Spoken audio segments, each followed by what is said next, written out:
அன்பான சொந்தங்களுக்கு வணக்கம். எங்களுடைய சேனலுக்கு நீங்கள் கொடுத்துட்டு வர சப்போர்ட்டுக்கு எங்களுடைய மனமார்ந்த நன்றி.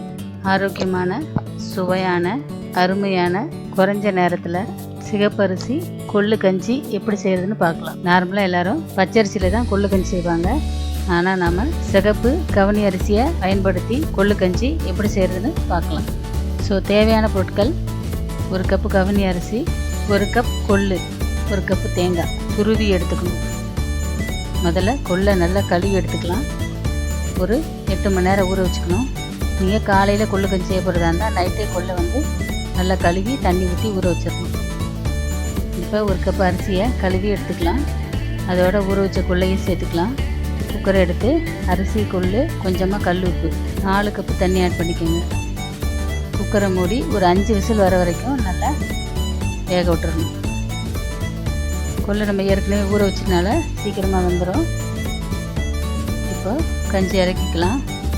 இப்போ கொள்ளு கஞ்சியை ஒரு பாத்திரத்தில் கொட்டி தேங்காய் துருவலை அதில் சேர்த்துக்கலாம்.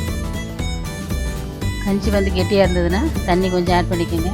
இல்லை உங்களுக்கு கெட்டியாக தான் பிடிக்குன்னா நீங்கள் அப்படியே சாப்பிட்லாம். இதுக்கு எந்த சைடிஷும் தேவையில்லை, அது அப்படியே நம்ம சாப்பிட்லாம். காலைல பிரேக்ஃபாஸ்ட்டுக்கு ரொம்ப அருமையாக இருக்கும். கொள்ளு கஞ்சி உடலுக்கு ரொம்ப ஆரோக்கியத்தை கொடுக்கும், உடல் பலத்தை கொடுக்கும். ஸோ இதை சின்னவங்கலேருந்து பெரியவங்க வரைக்கும் எல்லாருமே சாப்பிட்லாம். தேங்காய் பிடிக்காதவங்க தேங்காயை துருவலை அவாய்ட் பண்ணிடலாம். தேங்காயை உடைச்ச உடனே நம்ம திரும்பி அதில் போடுறதுனால உங்களுக்கு கொலஸ்ட்ரால்லாம் வராது. அதுவும் நல்லா ஹெல்த்தியாக இருக்கும்.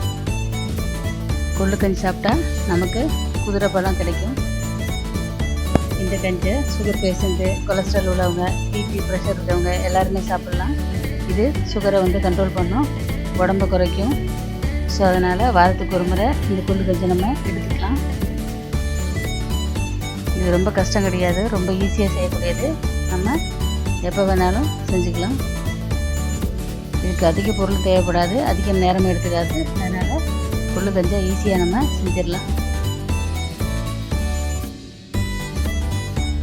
வீட்டில் எல்லோரும் செஞ்சு பாருங்கள். Thank you viewers. Next recipe will be coming soon. Thank you so much.